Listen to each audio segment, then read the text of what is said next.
அம்பேத்கரையும் தந்தை பெரியாரையும் கொள்கை தலைவரை நடிகர் விஜய் அவர் கட்சியில வச்சிருக்காரு.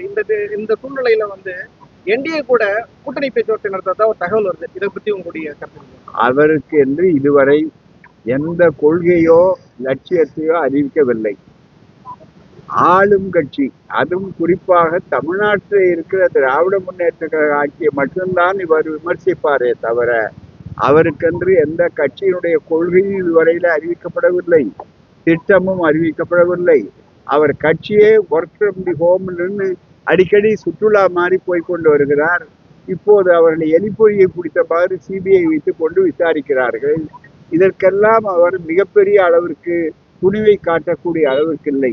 இது திரை கதை வசனம் பேசுவது அல்ல. அரசியல் என்பது கொள்கை அரசியலாக இருக்குவதுதான் திராவிட மாடல் ஆட்சி. இது எத்தனையோ நெருப்பாடுகளை எல்லாம் கடந்திருக்கிறது. வான வேடிக்கைகளாலோ அல்லது மின்மினி பூச்சிகளாலோ மின்சாரத்தோடு போட்டியிட்டு அதை வெற்றி பெற வைக்க முடியாது. ஆகவேதான் எத்தனை பேர் வந்தாலும் எத்தனை கூட்டுகள் சேர்ந்தாலும் எல்லோரையும் சேர்த்து வெற்றி பெறுவார், தோற்கடித்து வெற்றி பெறுவார் ஸ்டாலின் அவர்கள். காரணம், அது ஸ்டாலின் வலிமை. திராவிட முன்னேற்ற கழக கூட்டணியினுடைய வலிமை என்பது ஒரு பக்கத்தில் இருந்தாலும் அதைவிட மக்கள் இந்த இயக்கத்தின் பக்கம். காரணம், இது ஒரு மக்கள் ஆட்சி, மக்களுக்கான முதல்வர் என்பதை உணர்ந்திருக்கிறார்கள். இங்கே இருக்கிற மக்கள் மட்டுமல்ல, புலம்பெயர்ந்த தமிழர்கள் உட்பட உலகளாவிய அளவிற்கு அவருடைய சாதனைகள் சரித்திரமாக பேசிக் கொண்டிருக்கின்றன. எனவே அந்த படிக்கட்டுகளின் மீது அவர் நின்று கொண்டிருக்கிறார்.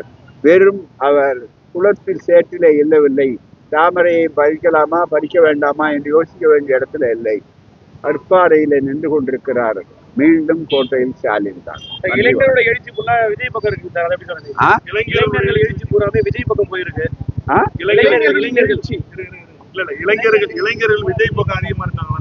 ரசிகர் மன்றங்கள் பல பேருக்கு உண்டு, அவ்வளவுதான். அரசியலுக்கு போவது வேறு. நீண்ட காலமாக அவர்களுக்கு ரசிகர்கள் இருக்கிறார்கள். ரசிகர்கள் எப்போதும் அவர் பக்கம் இருப்பது அவர்களுக்கும் நல்லது, ரசிகர்களுக்கும் நல்லது. அரசியல் பக்கம் வர முடியாது. நன்றி.